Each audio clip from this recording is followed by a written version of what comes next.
नमस्कार। कभी कभी ऐसा लगता है ना कि ऑनलाइन बिजनेस चलाना अब पहले से कहीं ज्यादा मुश्किल हो गया है। आज हम एक ऐसे छिपे हुए पैटर्न पर बात करेंगे जो चुपचाप धीरे धीरे इंटरनेट पर व्यापार करने के पूरे तरीके को बदल रहा है और हाँ, इसे और भी महंगा बना रहा है। चलिए जरा गहराई से समझते हैं इसे। और अगर किसी को ऐसा लग रहा है तो वो अकेले नहीं है। ये सिर्फ कोई वहम नहीं है, पता है, ये असल में एक बहुत सोची समझी स्ट्रैटेजी का नतीजा है जिसे बड़ी बड़ी कंपनियां इस्तेमाल कर रही हैं। और आज हम इसी पूरी स्ट्रैटेजी की परतें खोलेंगे। ये लाइन एकदम पते की बात कहती है। जैसे एंटरटेनमेंट की दुनिया टुकड़ों में बट गई है और महंगी हो गई है, ठीक वैसे ही ऑनलाइन सामान बेचने के लिए जो जरूरी टूल्स और प्लेटफॉर्म्स हैं वो भी अब अलग अलग सब्सक्रिप्शन में बट गए हैं। और इसका सीधा असर विक्रेताओं की जेब पर पड़ रहा है। उनकी लागत बस बढ़ती ही जा रही है। ये जो कुछ भी हो रहा है, ये सब एक खास प्लेबुक का हिस्सा है, मतलब एक तयशुदा रणनीति। इसकी शुरुआत हुई थी हार्डवेयर कंपनियों से, लेकिन अब ये पूरे इंटरनेट पर कब्जा कर रही है। ये एक ऐसा तरीका है जिससे कंपनियां अपने ग्राहकों को पूरी तरह से अपने ऊपर निर्भर बना लेती हैं। अब देखिए ये पैटर्न काम कैसे करता है। फोक्सवैगन कार की पूरी हॉर्स पावर इस्तेमाल करने के लिए हर महीने पैसे मांगती है। निंटेंडो अपने गेमिंग कंसोल को टीवी से जोड़ने के लिए एक महंगा डॉक खरीदने पर मजबूर करता है। और डायमो प्रिंटर एक अपडेट के बाद सिर्फ अपने ही महंगे लेबल इस्तेमाल करने देता है। ये सब एक ही खेल खेल रहे हैं। एक बार आपको प्रोडक्ट बेच दो और फिर उसके फीचर्स इस्तेमाल करने के लिए बार बार पैसे वसूलते रहो। तो अब सवाल ये है कि ये प्लेबुक हार्डवेयर की दुनिया से निकलकर ई कॉमर्स में कैसे आ गई। इसकी शुरुआत होती है उस प्लेटफॉर्म से जहां ज्यादातर लोग अपनी ऑनलाइन दुकान बनाते हैं, यानी शॉपिफाई। शॉपिफाई का वादा बहुत सिंपल था। कोई भी आसानी से अपनी ऑनलाइन दुकान बना सकता है और सालों तक उन्होंने ये वादा निभाया भी। लेकिन अब खेल पूरी तरह से बदल गया है। जो जरूरी फीचर्स होते हैं वो अब फ्री नहीं हैं। उनके लिए अलग अलग ऐप्स खरीदने पड़ते हैं और शॉपिफाई उन ऐप्स की हर बिक्री से अपना कमीशन कमाता है। और ये है वो असली कीमत जो चुकानी पड़ती है।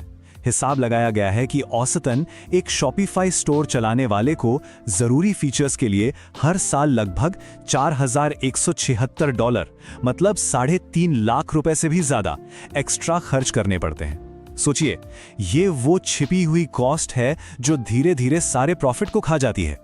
तो असली बात यह है कि एक बार जब किसी का बिजनेस शॉपिफाई पर सेट हो जाता है तो उसे छोड़ना लगभग नामुमकिन हो जाता है। सारे प्रोडक्ट्स, कस्टमर का डेटा, ऑटोमेशन, सब कुछ उसी प्लेटफॉर्म पर होता है। और सब कुछ दोबारा बनाने के झंझट से बचने के लिए विक्रेता चुपचाप बढ़ती हुई कीमतें चुकाते रहते हैं। अब बात करते हैं ट्रैफिक की, यानी ग्राहकों तक पहुंचने की।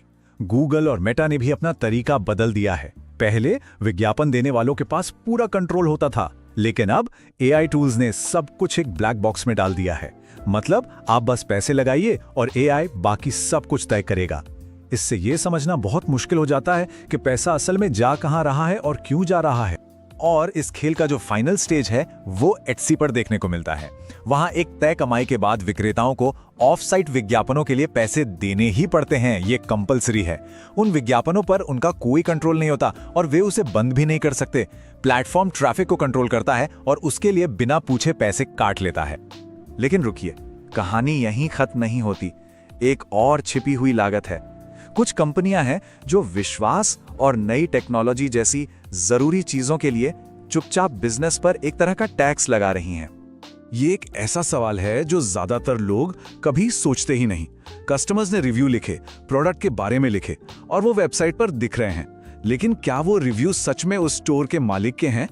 देखिए, ज्यादातर रिव्यू ऐप्स पहले फ्री में सर्विस देते हैं ताकि स्टोर के सारे रिव्यू उनके सिस्टम में आ जाएं। फिर वो विश्वास बनाने वाले जरूरी फीचर्स जैसे फोटो रिव्यू या नेगेटिव रिव्यू पर जवाब देने की सुविधा, इन सबको पेड प्लान में डाल देते हैं। और अगर कोई उस प्लेटफॉर्म को छोड़ना चाहे तो वो सालों की मेहनत से जमा किए गए रिव्यूज को अपने साथ ले जाना लगभग नामुमकिन बना देते हैं। और अब बात एआई की। कंपनियां एआई फीचर्स के लिए बहुत ज्यादा पैसे ले रही हैं। बहाना यह है कि एआई महंगा है, लेकिन जैसा कि इस स्लाइड पे साफ दिख रहा है, सच्चाई कुछ और ही है। जिस चीज पे कंपनियों का खुद का खर्च कुछ सेंस का होता है, उसके लिए वो ग्राहकों से 500 गुना ज्यादा तक वसूल रही हैं। ये बहुत बड़ा मार्कअप है। तो क्या इसका कोई समाधान है? जी हाँ, बिल्कुल है। अब बात करते हैं कि इस जाल से निकला कैसे जाए। पहला कदम है उन टूल्स को वापस अपने हाथ में लेना जिनके लिए कंपनियां मनमाने पैसे वसूल रही हैं। सबसे पहले हमें ये समझने की जरूरत है कि ज्यादातर महंगे ऐप्स उतने कॉम्प्लेक्स होते नहीं हैं जितना वो दिखते हैं। असल में वो एक सिंपल डेटाबेस होते हैं जिन्हें एक अच्छे डिजाइन के साथ पेश किया जाता है। कंपनियां टेक्नोलॉजी के लिए नहीं बल्कि इस भ्रम के लिए पैसे लेती हैं कि ये टेक्नोलॉजी बहुत मुश्किल है। आज एआई टूल्स की मदद से कोई भी जिसे कोडिंग नहीं भी आती अपने लिए छोटे मोटे समाधान बना सकता है। बस चैट जीपीटी जैसे टूल को ये बताना है कि क्या चाहिए और वो स्टेप बाय स्टेप गाइड कर सकता है। हो सकता है ये एकदम परफेक्ट ना हो, लेकिन ये काम करेगा और हजारों रुपए बचा सकता है। अच्छा, अब आते हैं ट्रैफिक की निर्भरता के समाधान पर। इसका सिर्फ एक जवाब है, ऐसी संपत्ति बनाना जिसे प्लेटफॉर्म कंट्रोल ही ना कर सके। देखिए, ग्राहक पाने के दो ही तरीके हैं, या तो अटेंशन किराए पर लो या उसके मालिक बनो। पेड एडवर्टाइजिंग किराए की तरह है, जब तक पैसे देते रहोगे ट्रैफिक आता रहेगा। लेकिन एक ब्रांड बनाना वो अपनी संपत्ति बनाने जैसा है, जिस पर आपका पूरा हक होता है। ऑर्गेनिक ट्रैफिक बनाने के बहुत सारे तरीके हैं। Social media, blogs, video, newsletters, ये वो कंटेंट है जो ग्राहकों को कुछ सिखाता है, विश्वास बनाता है और ऐसा ट्रैफिक लाता है जिसके लिए बार बार पैसे नहीं देने पड़ते। और मजे की बात यह है कि वही एआई जिसे कंपनियां इतना महंगा बेच रही हैं, इस काम में बहुत अच्छी मदद कर सकता है। ये एक लाइन पूरी कहानी बता देती है। जब लोग आपके प्रोडक्ट को नहीं बल्कि सीधे आपके ब्रांड को खोजने लगें, तो समझ लीजिए कि असली लड़ाई जीत ली गई है।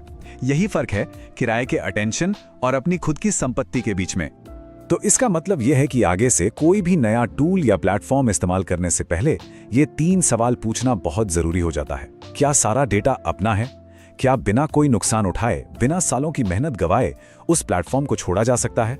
और क्या हम उस चीज के मालिक हैं या सिर्फ उसे किराए पर इस्तेमाल कर रहे हैं? अगर इन सवालों का जवाब संतोषजनक नहीं है तो शायद वो टूल सही नहीं है। तो अंत में बात बस इतनी सी है, इस खेल में जीतना है तो अपने नियम खुद बनाने होंगे। अपनी संपत्ति बनाइए, अपनी ऑडियंस बनाइए और अपने टूल्स बनाइए। तो सवाल यह है कि इस आजादी की तरफ पहला कदम क्या हो।